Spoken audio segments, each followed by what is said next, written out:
Zygotic and segmentation jeans की अगर हम बात कर रहे हैं यहाँ पर, तो ये क्या करेंगे, बॉडी के डिफरेंट सेगमेंट्स में डिवाइड करने में हमें हेल्प करेंगे। ठीक है, तो ड्रोसोफिला इनके कारण डिफरेंट सेगमेंट्स में डिवाइड हो पाते हैं, राइट। अगर हम बात करें जाइगोटिक और सेगमेंटेशन जीन्स की, तो यहाँ पर ये जीन्स स्पेसिफिकेशन से डिटर्मिनेशन करने में हेल्प करते हैं। मतलब अगर हम स्पेसिफिकेशन की बात करें तो ये एक तरह का रिवर्सिबल प्रोसेस हो सकता है कि हो सकता है वापस से ये सब चीजें चेंज हो जाए, पर जब हम डिटर्मिनेशन की बात करेंगे तो डिटर्मिनेशन हमारा एक तरह का इरिवर्सिबल प्रोसेस है कि अब जो सेट हो जाएगा वो चेंज नहीं होगा, राइट। तो इस तरह से हमारा स्पेसिफिकेशन एंड डिटर्मिनेशन जो है वो चेंज होता रहता है, और एक बार अगर डिटरमाइन हो गया देन आगे चेंजेस प्रोसेस नहीं होंगे, राइट। तो इसको हम बोल सकते हैं कि specification to determination process is mediated by zygotic और सेगमेंटेशन जीन्स, राइट। अब हम बोल रहे थे, हमने लास्ट टाइम पढ़ा था मैटरनल जीन्स, ऑलराइट। अब मैटरनल जीन्स को हम बात कर रहे हैं यहाँ पर, तो मैटरनल जीन्स हमारे एक्टिवेट हुए, इन्होंने प्रोटीन्स बनाए, तो उसके बाद जाइगोटिक जीन्स को इन्होंने एक्टिवेट किया, जिन्हें हम बोल रहे हैं सेगमेंटेशन जीन्स, इनको एक्टिवेट किया। अब ये जीन्स एक्टिवेट होके डिटर्मिनेशन करेंगे और सेगमेंट्स में बॉडी को डिवाइड करेंगे। तो जाइगोटिक जीन्स ही हमने बोला 3 टाइप की, ये एक्टिवेट होके हमारे गैप जीन्स को एक्टिवेट करते हैं। जैसे ही गैप जीन्स हमारे एक्टिवेट होते हैं तो ये हमारे पेयर रूल जीन्स को एक्टिवेट करते हैं। पेयर रूल जीन्स जैसे ही हमारे एक्टिवेट होते हैं तो ये हमारे सेगमेंट पोलैरिटी जीन्स को एक्टिवेट करते हैं,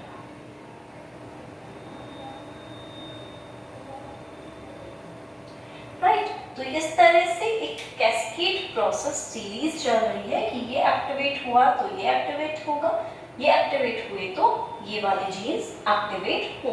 तो इस तरह से एक के बाद एक प्रोसेस यहाँ पर कैरी फॉरवर्ड हो रहा है। तो मैटरनल जीन्स एक्टिवेट होते ही इन जीन्स को 1 बाय 1 एक्टिवेट करेंगे, राइट। अब यहाँ पे हम बोल रहे थे कि ये फर्टिलाइजेशन से पहले थे, लेकिन ये फर्टिलाइजेशन की जाइगोटिक है, जाइगोट में बात कर रहे हैं, तो फर्टिलाइजेशन के बाद ही बनता है जाइगोट। दैट मीन्स ये फर्टिलाइजेशन के बाद एक्टिवेट होंगे और प्रोटीन्स को फॉर्म करने में हेल्प करेंगे।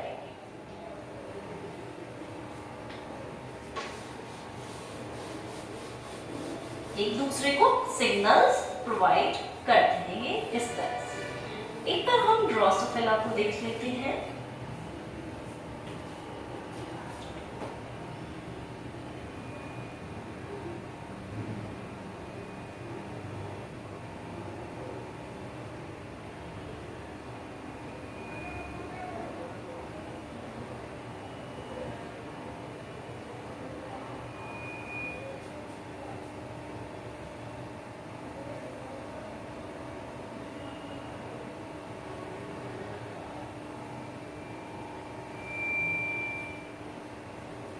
सपोज हम segment polarity genes, segmentation genes के द्वारा सेगमेंट्स पे डिवाइड कर पा रहे हैं। तो सबसे पहले हम बात करेंगे सेगमेंट्स की।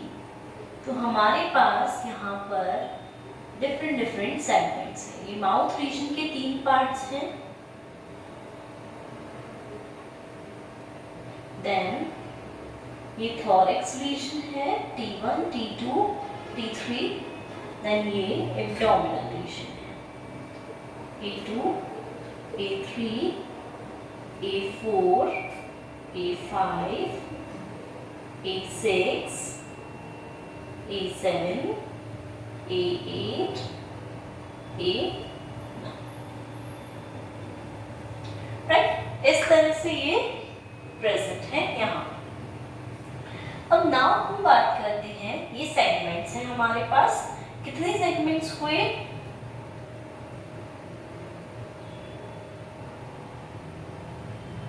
3 माउथ के, 3 थोरैक्स के और बाकी बचे हुए एब्डोमेन के सेगमेंट्स हुए।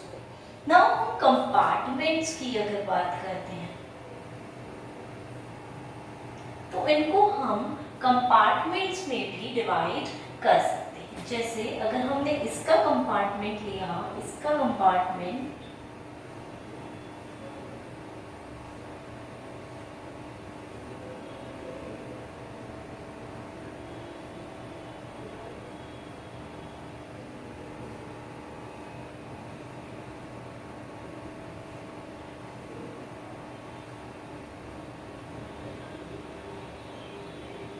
ये हमने डिफरेंट कंपार्टमेंट्स लिए हैं इनके।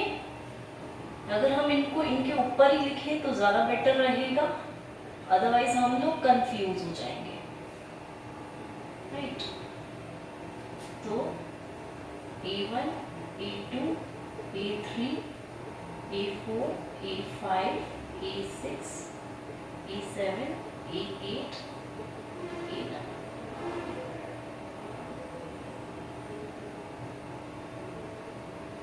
राइट, इस तरह से हमने इसके कंपार्टमेंट्स क्रिएट करे। अब जब हम कंपार्टमेंट्स की बात करते हैं तो ये एंटीरियर होगा और ये पोस्टीरियर होगा। तो ये पोस्टीरियर, ये एंटीरियर, वैसे ही ये पोस्टीरियर, ये एंटीरियर। इस वाले पोर्शन का हम बोल रहे हैं पोस्टीरियर है और इस वाले पोर्शन का ये एंटीरियर है। ऐसे ही पोस्टीरियर एंटीरियर चीजें, सारे कंपार्टमेंट्स जो होंगे इस तरह से ही फॉर्म होंगे।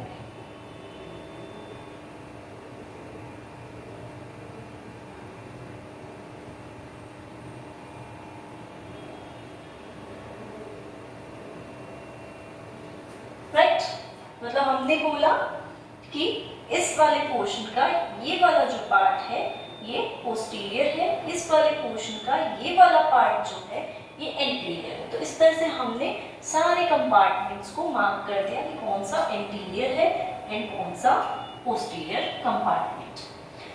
नाउ हम बात करेंगे पैरा सेगमेंट्स की।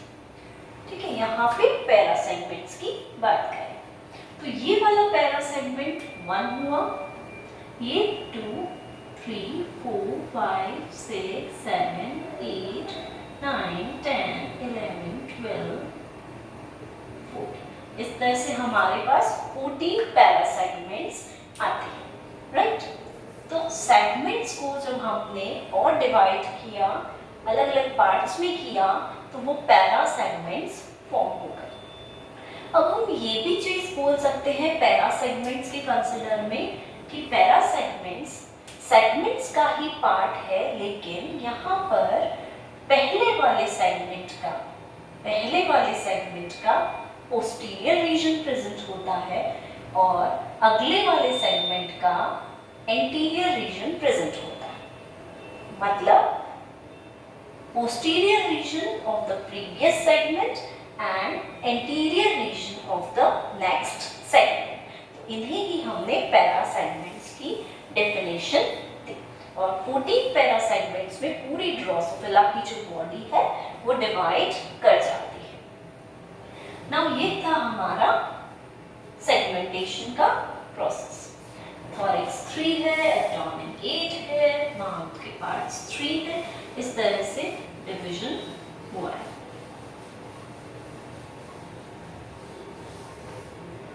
तभी 14 में वो डिवाइड हो पाया। नाउ हम बात करते हैं गैप जीन्स।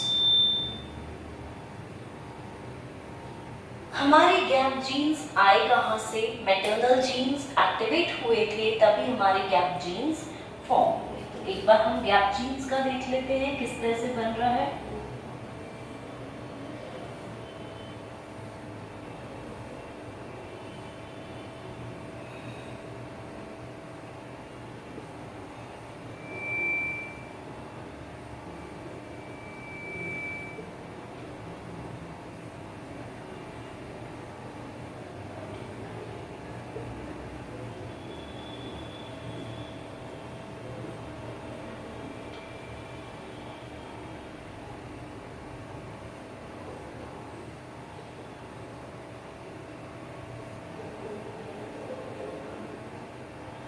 ये हमारे डिफरेंट टाइप के गैप जीन्स हैं। यहाँ लिख लेते हैं क्रुपल, निप्स,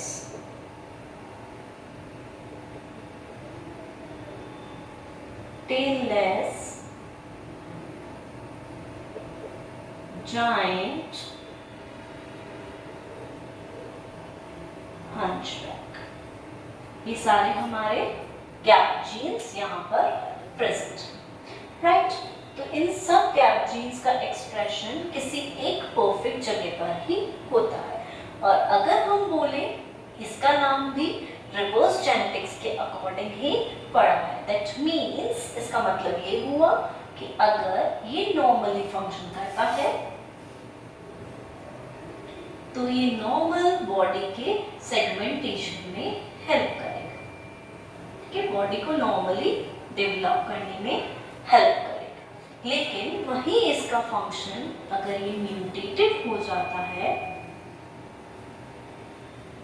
तो ये म्यूटेटेड फॉर्म में क्या करेगा, गैप्स क्रिएट करेगा। ठीक है, ये यहाँ पे कोई गैप क्रिएट नहीं हुआ है, सब कंटिन्यूअसली एक के साथ एक एडजेसेंट लगे हुए हैं। अगर म्यूटेटेड हो जाता तो इन सब के बीच में छोटा छोटा गैप क्रिएट हो जाता और उससे बॉडी का डेवलपमेंट प्रॉपरली नहीं हो पाता। तो इस तरह से हमने यहाँ ऑब्जर्व किया कि ये म्यूटेटेड होते ही गैप्स क्रिएट करता, तो इसका नाम गैप जीन्स इस बेसिस पर हमने दिया। इसलिए नॉर्मल फंक्शन में ये सिर्फ सेगमेंटेशन कर रहा है, कोई और फंक्शन परफॉर्म नहीं कर रहा, ना गैप्स को क्रिएट कर रहा।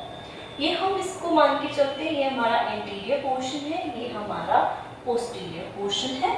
अब यहाँ पे हम बात कर रहे हैं सबसे पहले क्रुपल जीन की, राइट। क्रुपल हम देख रहे हैं बिल्कुल मीडियल पोर्शन में डेवलप हो रहा है। तो क्रुपल को डेवलप करने के पीछे बाइकोइड जीन जो ऊपर था मैटरनल जीन्स में, जो प्रोटीन में कन्वर्ट हुआ, उसका बहुत बड़ा रोल है। क्योंकि सेंटर में आते आते हम देखते हैं कि बाइकोइड का जो स्तर है, जो अमाउंट है, वो धीरे धीरे कम हो रहा है और उस अमाउंट के कम होने के कारण ही क्रुपल यहाँ पर डेवलप हुआ, राइट। तो एक तरह से यहाँ पर अगर बाइकोइड नहीं होगा तो क्रुपल का डेवलपमेंट प्रॉपरली होगा। ये एक हम पॉइंट देते हैं। बाइकोइड की अमाउंट या मात्रा लो हो रही है, दैट्स व्हाई क्रुपल मिडिल में फॉर्म हो पा रहा है, राइट। वही हम बात करते हैं हंचबैक का भी इससे डायरेक्ट रिलेशन। हंचबैक की भी जो अमाउंट है वो धीरे धीरे मिडिल तक आते आते लो होती है, इसलिए यहाँ पे क्रुपल इजीली बनता। अगर हम बात करते giant and tailless, giant and tailless के कारण भी क्रुपल का डेवलपमेंट डायरेक्टली अफेक्ट होता है। जाइंट और टेललेस की अगर अमाउंट ज़्यादा होती है, ये ज़्यादा अमाउंट में अगर प्रोटीन्स बनते हैं तो ये डायरेक्टली किस पे इफेक्ट करता है, क्रुपल पे। तो उसकी वजह से क्रुपल का जो फॉर्मेशन है वो लो हो सकता है, कम फॉर्म हो सकता है। तो एक तरह से हम यहाँ पर बोल रहे हैं कि ये सारे जीन्स जो हैं एक दूसरे से डायरेक्टली रिलेटेड हैं। एक का अमाउंट ज़्यादा होते ही वो दूसरे के अमाउंट को एक तरह से अफेक्ट करेगा। तो यहाँ हमने बोला जाइंट एंड टेललेस का अमाउंट अगर ज़्यादा होता है, तो यहाँ देखते हैं डायग्राम में, अगर जाइंट एंड टेललेस, जाइंट ज़्यादा हो जाए, टेललेस भी ज़्यादा हो जाए, तो क्रुपल ऑटोमेटिकली जो है वो अपना अमाउंट कम कर लेगा, या हो सकता है यहाँ से रिमूव ही हो जाए। तो इस तरह से ये दोनों डायरेक्टली इसको अफेक्ट कर रहे हैं। वहीं अगर हम निप्स की बात करते हैं, निप्स का अमाउंट भी अगर बाय चांस ज़्यादा हो जाता है, क्योंकि निप्स भी इसके आसपास प्रेजेंट है, तो निप्स का अमाउंट ज़्यादा होने के कारण भी क्रुपल का जो अमाउंट है वो डिक्रीज हो जाएगा। कि निप्स क्या है, इंक्रीज हो रहा है, या फिर निप्स का अमाउंट कम होने के कारण क्रुपल का अमाउंट ज़्यादा भी हो सकता है, पर इससे ज़्यादा आगे जाके नहीं बढ़ेगा, क्योंकि वो बाइपॉइड जहाँ कम होता जा रहा है वैसे वैसे उसका फॉर्मेशन हो रहा है। तो ये सारे जीन्स जो हैं डायरेक्टली और इनडायरेक्टली फॉर्म में क्रूपल की फॉर्मेशन को अफेक्ट कर सकते हैं। तो ये थे हमारे गैप जीन्स। अब अगर हम टेललेस की बात करें तो टेललेस जीन्स जो हैं वो डायरेक्टली जो हमारे टॉर्सो जीन्स थे उनके एक्टिवेट होने के कारण यहाँ फॉर्म हुए। मीन्स जो हमारे टॉर्सो जीन्स थे वो प्रोटीन फॉर्म में आए, उन्होंने अपना डेवलपमेंट किया, खुद एक्टिवेट हुए, खुद एक्टिवेट होने के बाद टेललेस को एक्टिवेट किया, और जैसे ही हमारे टेललेस एक्टिवेट हुए तो टेललेस के एक्टिवेट होने के कारण यहाँ पे टेललेस फॉर्मेशन हुआ। ठीक है, गैप जीन्स का फॉर्मेशन हुआ। अब टेललेस की हम बात कर रहे हैं तो टेललेस भी रिवर्स जेनेटिक के अकॉर्डिंगली बड़ा है। अगर नॉर्मल फंक्शन कर रहा है तो टेल फॉर्मेशन करेगा, मतलब एंड पोर्शन जो है टेल्सन की जो हमने बात की थी उसका फॉर्मेशन यहाँ पर होगा। लेकिन वही अगर ये म्यूटेटेड फॉर्म में आ जाता है तो टेल फॉर्म नहीं करेगा। मतलब अगर बाय चांस टॉर्सो जीन्स इसको सिग्नल नहीं दे पाते तो क्या होता, खुद एक्टिवेट नहीं होके सिग्नल ना दे पाते, ये एक्टिवेट नहीं होता, ये म्यूटेटेड फॉर्म में रहता या नॉन फंक्शनल फॉर्म में रहता, और ये म्यूटेटेड फॉर्म में रहने के कारण जो टेल्सन या टेल का फॉर्मेशन है उसका सेगमेंटेशन नहीं कर पाता, कोई सेगमेंटेशन वहाँ पर पॉसिबल ही नहीं होता इफ ऐसा केस वहाँ पर होता। वहीं हम हंचबैक की बात कर रहे थे। हंचबैक हमारा मैटरनल जीन भी है और यहाँ पर गैप जीन में भी आता है। तो यहाँ हंचबैक में हमने देखा था कि स्टार्टिंग में फर्टिलाइजेशन से पहले उसका अमाउंट पूरे oocytes में एक जैसा था, वहीं फर्टिलाइजेशन के बाद धीरे धीरे पोस्टीरियर रीजन में उसका अमाउंट धीरे धीरे लो होता गया, कम होता गया। तो हंचबैक भी डायरेक्टली क्रूपल को अफेक्ट करता है, और हंचबैक के अमाउंट के कारण क्रूपल में चेंजेस आ सकते हैं। तो ये हमारे सारे थे गैप जीन्स।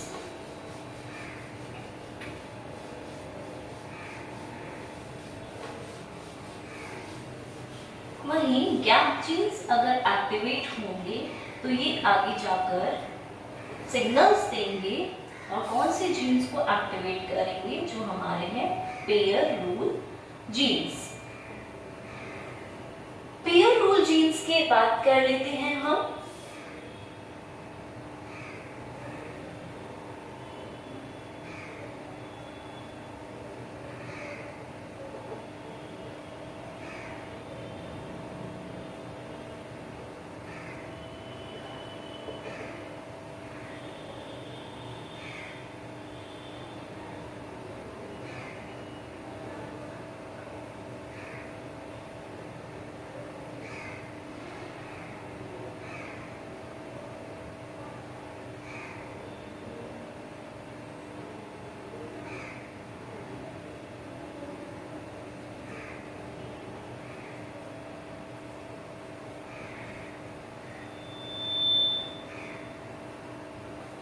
ये हमारे होते हैं पेयर रूल जीन्स, जिसमें नंबर 1 है हमारा फुशितराजु, नंबर 2 है हमारा इवन स्किप्ड, नंबर 3 है हमारा ऑड स्किप्ड, नंबर 4 है हमारा रंट, नंबर 5 है हमारा पेयर्ड, नंबर 6 है हमारा अनपेयर्ड। तो ये हमारे डिफरेंट टाइप्स ऑफ जीन्स हैं।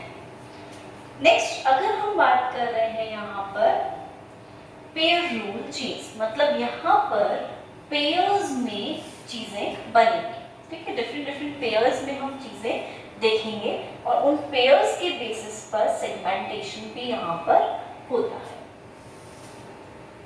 तो बात करते हैं हम इसकी।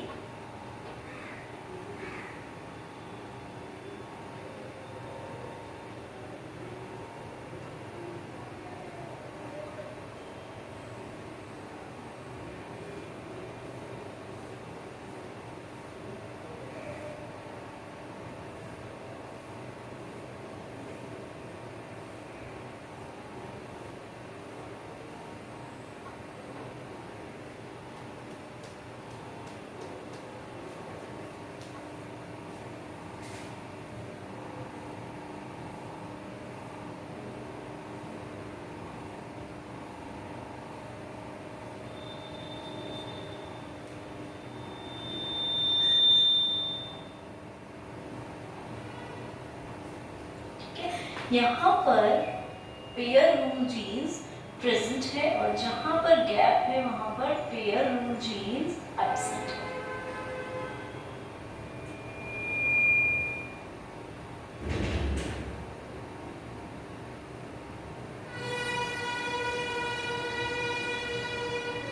ऑलराइट, तो इस तरह से अरेंजमेंट होता है। 14 सेगमेंट्स हैं, 7 सेगमेंट्स में ये डिवाइड हुआ है। जहाँ पर पेयर रूल जीन्स एब्सेंट है वहाँ कोई स्ट्रक्चर नहीं बनाया हमने, बाकी जगह पे हमने डिफरेंट स्ट्रक्चर्स में से फॉर्म किया है। तो इस तरह से 14 पैरा सेगमेंट्स में ये डिवाइडेड रहता है। वहीं अगर हम बात कर लेते हैं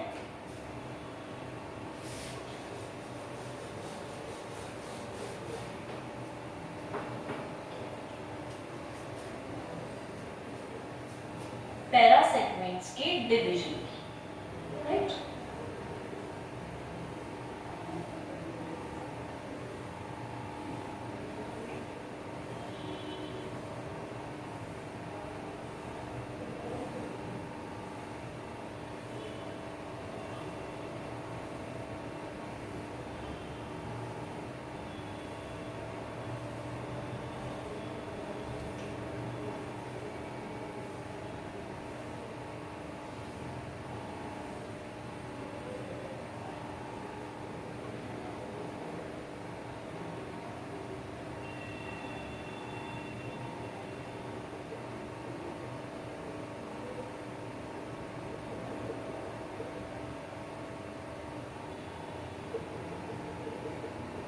यहाँ पे हम डिफरेंट सेगमेंट्स में अरेंज कर रहे हैं।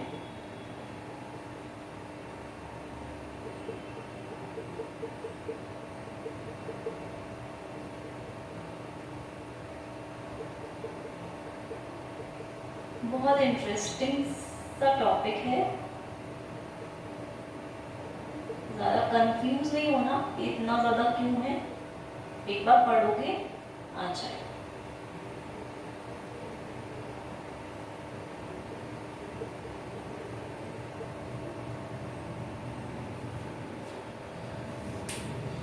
ऑलराइट, यहाँ पे हम बात करते हैं, एक है हमारा इवन स्केप्ट, एक है हमारा फूशी तराजू।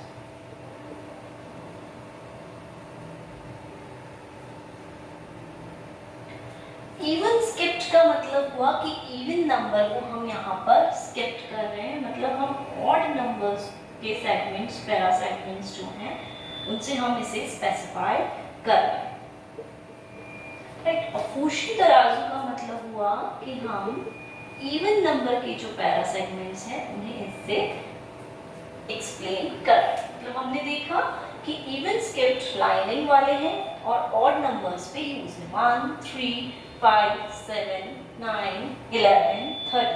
तो यहाँ पर हम ऑड नंबर्स के लिए यूज कर रहे हैं। ऐसे फूशी तराजू डॉटेड है, डॉटेड में हम यहाँ पर इवन नंबर्स के लिए यूज कर रहे हैं, जैसे हमने यहाँ देखा 2, 4, 6, 8, 10, 12, 14, ये सारे इवन नंबर्स थे। पैरा सेगमेंट्स को हम यहाँ पर एक्सप्लेन कर रहे हैं कि कैसे पेयर रूल जीन्स जो हैं वो यहाँ पर वर्क करते हैं, कैसे अपनी एक्टिविटी शो करते हैं और कहाँ पर अपना एक्सप्रेशन शो करके आगे सेगमेंट्स में उसे डिवाइड करके डिटरमाइन करते हैं, राइट। अब हम जब बात करते हैं इनके प्राइमरी पेयर रूल जीन्स की, तो प्राइमरी पेयर रूल जीन्स में हमारा आता है even skipped, runt and hair. Hair भी एक होता है जी, ये हमारे आते हैं प्राइमरी पेयर रूल जीन्स में, बाकी बचे हुए सेकेंडरी पेयर रूल जीन्स में आ जाते हैं। तो यहाँ पर जब हम यहाँ पे बात कर रहे हैं तो यहाँ पर ये डिफरेंट टाइप्स के पेयर रूल जीन्स हैं जो आगे जाकर दूसरी टाइप की जीन्स को एक तरह से एक्टिवेट करेंगे और उनके फॉर्मेशन में हेल्प करेंगे। ऑड स्किप्ट का मतलब क्या होगा यहाँ पर कि वो ऑड नंबर को स्किप कर रहे हैं, मतलब इवन नंबर वाले पैरा सेगमेंट्स पे एक्सप्रेस हो रहे हैं और अपनी एक्टिविटी को शो कर रहे हैं। पेयर्ड का मतलब क्या होगा कि यहाँ पर वो पेयरिंग करने में हेल्प कर रहे हैं, और अनपेयर्ड का मतलब कि यहाँ पे जहाँ पे पेयरिंग नहीं होगी वहाँ पे वो अपना एक्सप्रेशन शो कर रहे हैं। तो इस तरह से ये सारे पैरा सेगमेंट्स जो होते हैं वो अपने आप को, अपने एक्सप्रेशंस को शो करते हैं। और जैसे ही नेक्स्ट स्टेज में हम जाएंगे, पेयर रूल जीन्स जो होंगे वो नेक्स्ट स्टेज में जाकर सेगमेंट पोलैरिटी जीन्स को एक्सप्रेस करेंगे और एक्टिवेट करेंगे। तो हम नेक्स्ट पढ़ेंगे सेगमेंट पोलैरिटी जीन्स।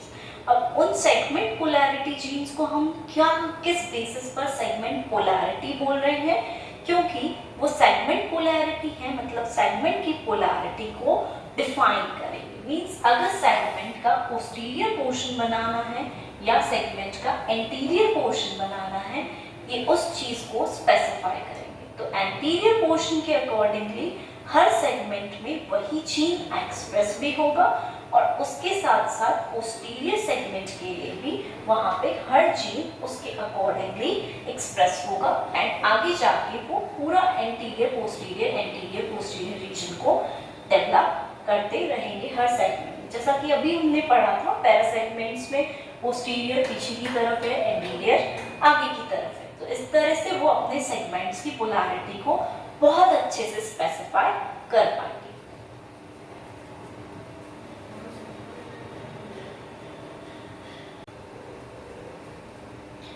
हम बात करते हैं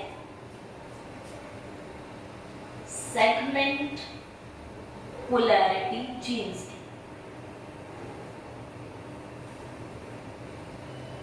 इससे पहले हमने पढ़ा था पेयर रूल जीन्स, जहां पे डिफरेंट स्ट्राइप्स के अंदर हम सेगमेंट्स को डिवाइड करते, अलग अलग स्ट्राइप्स प्रेजेंट थी वहां पे हमने सेगमेंट्स को डिवाइड किया था।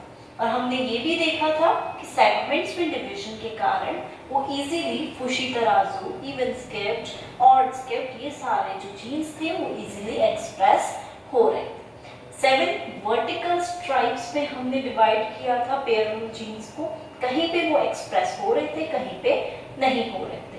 वहीं अगर हम प्राइमरी पेयर रूल जीन्स की बात की थी हमने, तो हमने कहा था फुशी तराजू, इवन स्किप्ड, हेयरी रंच, ये प्राइमरी थे। बाकी सारे स्लोपी पेयर्ड, ये सारे जो थे ये सेकेंडरी में आते थे।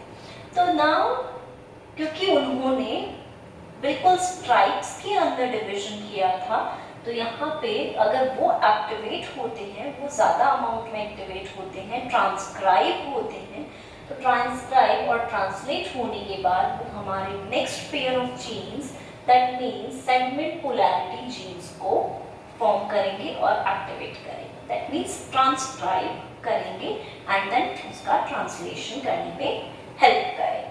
नाउ हम आते हैं सेगमेंट पोलैरिटी जीन्स पर। सेगमेंट पोलैरिटी जीन्स का मतलब ही ये हुआ कि यहाँ पर सेगमेंट्स जो होंगे, डिफरेंट सेगमेंट्स में हमने जो डिवाइड किया है, उनकी पोलैरिटी को ये क्या कर रहे हैं, हमारे मेंशन कर रहे हैं, एक्सप्रेस कर रहे हैं। किस तरह से एक एंटीरियर पार्ट और एक पोस्टीरियर पार्ट एक सेगमेंट का डिवाइड होता है, और उस बेसिस पर किस तरह से आगे जाकर दोनों पार्ट्स में फॉर्मेशन पॉसिबल हो पाता है।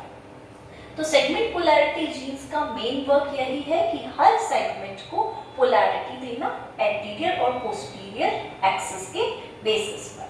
मतलब हर पार्ट में एक एंटीरियर पोर्शन को डिफाइन करना, एक पोस्टीरियर पोर्शन को डिफाइन करना, देन अगेन एक एंटीरियर पोर्शन को डिफाइन करना, देन अगेन एक पोस्टीरियर पोर्शन को डिफाइन करना। तो यही वर्क होगा हमारे सेगमेंट पोलैरिटी जीन्स का। Now we come to segment polarity genes. Suppose हम बोल रहे हैं एंटीरियर एंड पोस्टीरियर रीजन को स्पेसिफाई कर। तो जब जीन्स एंटीरियर रीजन को स्पेसिफाई करेंगे उन्हें हम बोलेंगे विंगलेस, दैट मीन्स WG से हम रिप्रेजेंट करेंगे। वहीं जो जीन्स क्यूबिटस इंटरप्टस CI से डिनोट करेंगे, वहीं पैच्ड, राइट। यही ऐसा ही पोस्टीरियर रीजन में भी होगा कि यहाँ के जीन्स भी हम डिफाइन करेंगे। Hedgehog HH से, engrailed EG से या EN से, एंड हमारा बच्चा आर्माडिल।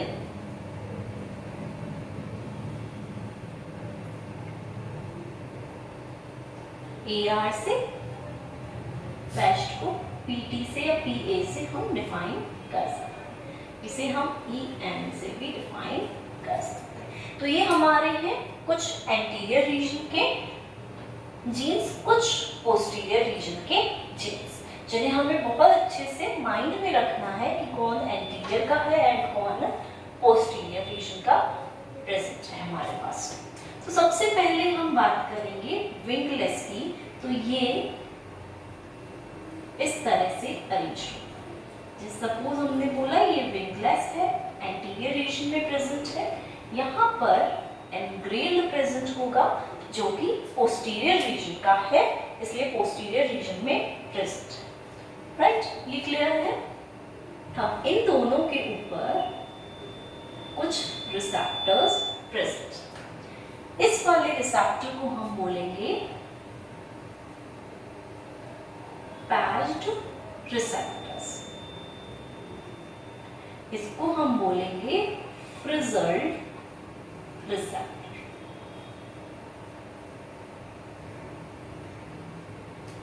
राइट। क्लियर है। विंगलेस एंटीरियर रीजन में प्रेजेंट है और एनग्रेल्ड पोस्टीरियर रीजन में प्रेजेंट है। विंगलेस के ऊपर पैच्ड रिसेप्टर प्रेजेंट है जो कि एंटीरियर रीजन का रिसेप्टर है।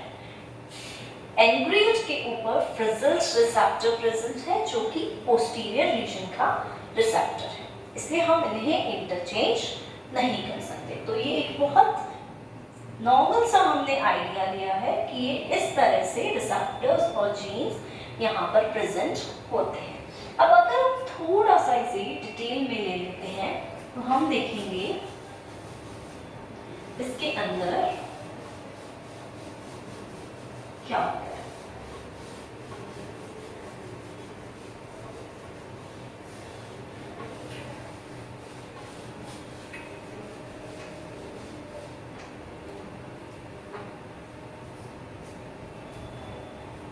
सपोज ये हमारा एंटीरियर, ये हमारा पोस्टीरियर रीजन, यहाँ हमारा विंगलेस प्रेजेंट है, यहाँ हमारा एनग्रेल्ड जीन प्रेजेंट, इस पे हमारा पैच्ड रिसेप्टर प्रेजेंट है, इस पे हमारा फ्रिजल्ड रिसेप्टर प्रेजेंट है।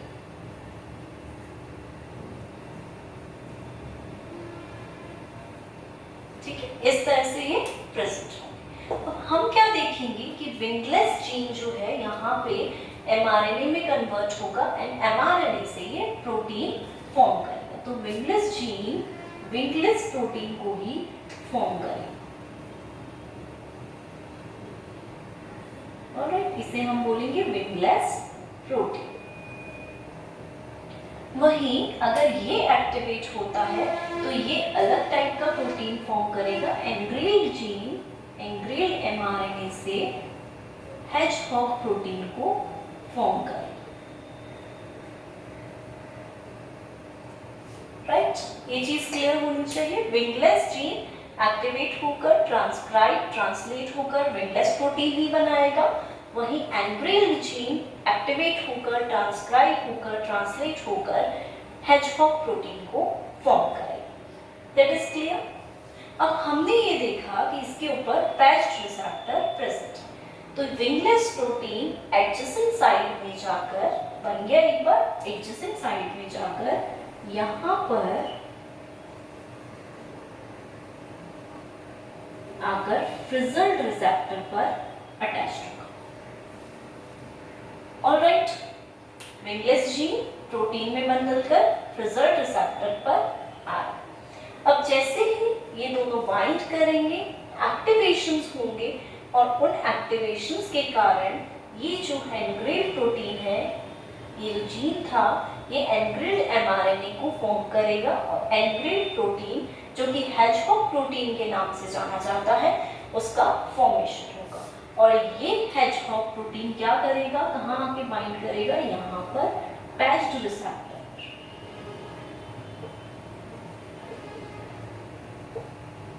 यहाँ अगर बाइंड करेगा और देन अगेन एक्टिवेट करके विंगलेस प्रोटीन को फॉर्म करेगा। मतलब एक तरह से हम ये बोल रहे हैं कि दोनों अपनी अपनी जगह पर प्रेजेंट है, एंटीरियर रीजन में, पोस्टीरियर रीजन में, लेकिन दोनों के रिसेप्टर्स एक दूसरे के ऊपर प्रेजेंट है। इसका रिसेप्टर यहाँ है, इसका रिसेप्टर यहाँ है, और दोनों एक दूसरे को रेगुलेट करके, एक्टिवेट करके प्रोटीन्स का फॉर्मेशन करा रहे हैं ताकि एंटीरियर पोस्टीरियर एक्सिस जो है वो बहुत प्रॉपर्ली फॉर्म हो सके। तो इस तरह से यहाँ से इन्होंने यहाँ पर आकर अटैच करना। ये था पैच्ड रिसेप्टर, ये था हमारा फ्रिजल्ड रिसेप्टर, राइट।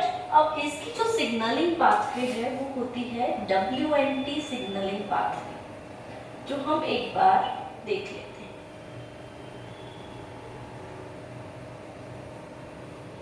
राइट, पूरा सिग्नलिंग पाथवे हम एक बार देखें, लेकिन उससे पहले एक चीज और कि हमने इससे पहले जीन्स पढ़े थे, पेयर रूल जीन्स, उनमें हमारे थे रंट, हेयरी, इवन स्केप्ट। अगर इन जीन्स का एक्सप्रेशन नहीं हो पाएगा, इन जीन्स का एक्सप्रेशन नहीं हो पाएगा तो ये जो है ये फॉर्म ही नहीं हो पाएंगे, मीन्स प्रोटीन्स में ये कन्वर्ट नहीं हो पाएंगे, चेंज नहीं हो पाएंगे प्रोटीन्स के अंदर। तो इसीलिए हम बोल रहे हैं कि इन जीन्स का एक्टिवेशन जरूरी है, इन जीन्स के प्रोटीन्स में एक्टिवेट करने के। तो हमेशा इसलिए हमने वो एक कैस्केड बताया था कि मैटरनल जीन्स एक्टिवेट होके जो हमारे जाइगोटिक जीन्स हैं उनको एक्टिवेट कर रहे थे, और जाइगोटिक जीन्स में सबसे पहले गैप जीन्स से फिर पेयर रूल जीन्स एक्टिवेट हुए थे और फिर हमारे सेगमेंट पोलैरिटी जीन्स एक्टिवेट। तो ये सिग्नलिंग हमेशा अपस्ट्रीम ऊपर से लेकर नीचे तक आती रहती है, डाउनस्ट्रीम सिग्नलिंग जिसे हम बोल रहे हैं, अप से down down down down down नीचे तक जाती रहेगी, जिसे हम डाउनस्ट्रीम सिग्नलिंग के नाम से भी जानते हैं।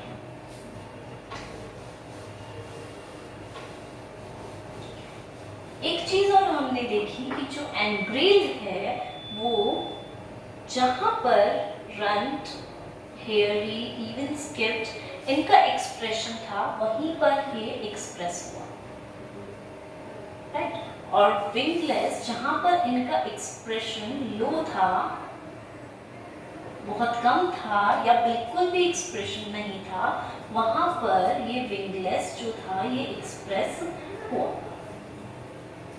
राइट। तो इस तरह से हम बोल सकते हैं कि कुछ सेगमेंट्स में उनका डिवीजन हो गया कि जहां पर नहीं था वहां पे ये बना, जहां पर एक्सप्रेशन था वहां पर ये बना। तो इस तरह से वो अलग अलग सेगमेंट्स में, कंपार्टमेंट्स में डिवाइड होते गए। तो ये उनके लिए थोड़ा सा इजी हो गया अपने आप को फॉर्म करना, मतलब इसको बहुत ज्यादा एक्टिवेशन मिला था इन जीन्स से, और इस एक्टिवेशन के कारण ही यहाँ पर ये अपने आप को बहुत अच्छे से एक्सप्रेस कर।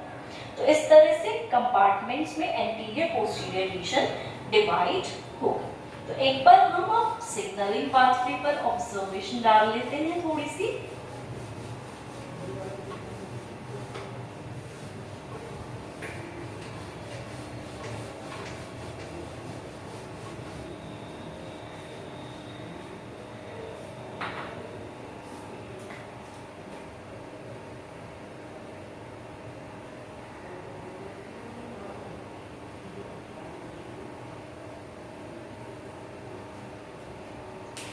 एक के बाद एक सिग्नल्स मिलेंगे। तो WG विंगलेस जो है वो बाइंड करा फ्रिजल्ड रिसेप्टर्स, राइट। उसने प्रोटीन बनाया, प्रोटीन बन के दूसरे वाले के ऊपर जो रिसेप्टर प्रेजेंट था, फ्रिजल्ड रिसेप्टर, उस पर उसने बाइंडिंग की। अब बाइंडिंग करते ही क्या हुआ, जो हमारा आर्माडिलो था पोस्टीरियर रीजन वाला वो एक्टिवेट हो गया और एक्टिवेट करके इसने एंटर किया न्यूक्लियस में। न्यूक्लियस में एंटर करके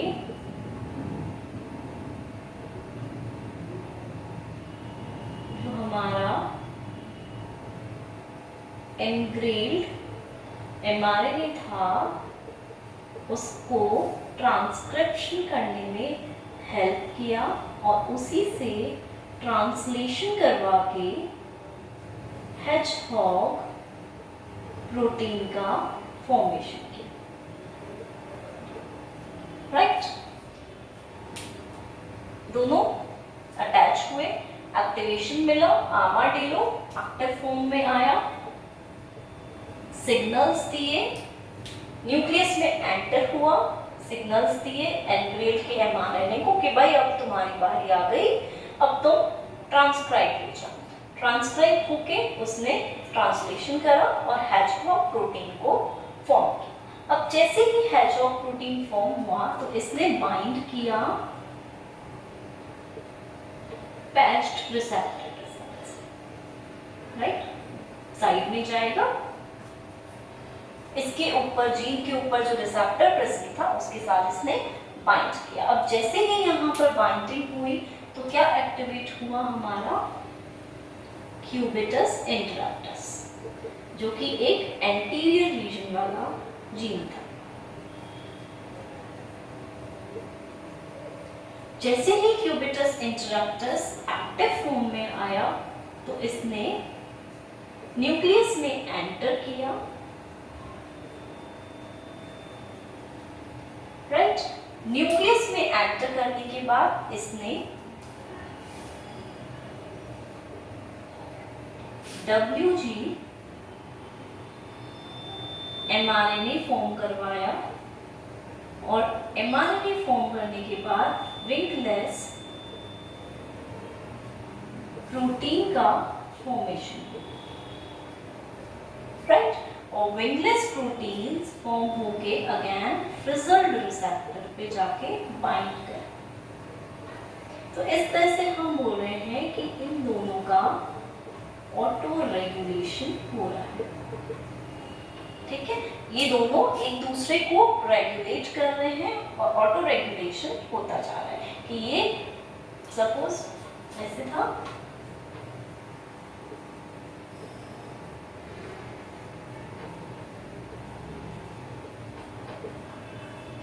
इसने प्रोटीन बनाया, इसके ऊपर अटैच हुआ, इसको सिग्नलिंग दिए, प्रोटीन बनाया, इसके ऊपर अटैच हुआ, इसको सिग्नलिंग दी, अगेन प्रोटीन बना, देन ये इस पे अटैच हुआ। तो इस तरह से एक साइकिल चल रही है बिल्कुल साइक्लिक तरीके से और दोनों एक दूसरे को एक्टिवेट करते जा रहे हैं और सेगमेंट्स को फॉर्म करते जा रहे हैं। अब हम बात कर रहे हैं यहाँ पर, देखो इस तरह से सिग्नलिंग हुई, कैस्केड सिग्नलिंग बोलते हैं जिसको।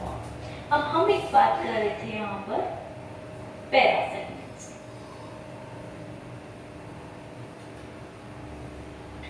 जो हमारा एनग्रेव्ड है वो हमारे इंटीरियर पैरासेगमेंट को बना रहा है।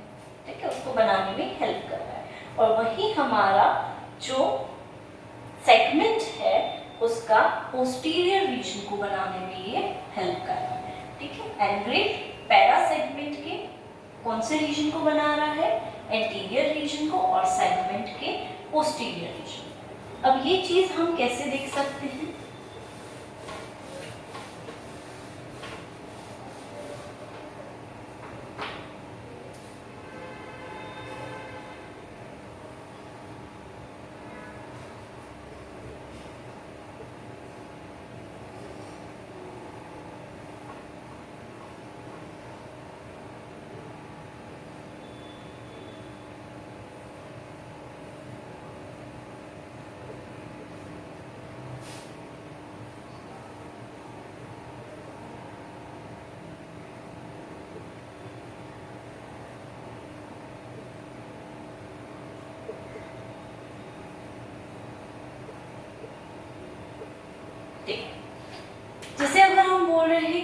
सेगमेंट यहाँ से स्टार्ट होता है तो पैरा सेगमेंट हमारा यहाँ से स्टार्ट होता है, ठीक है, इस तरह से आगे जाकर बढ़ता है।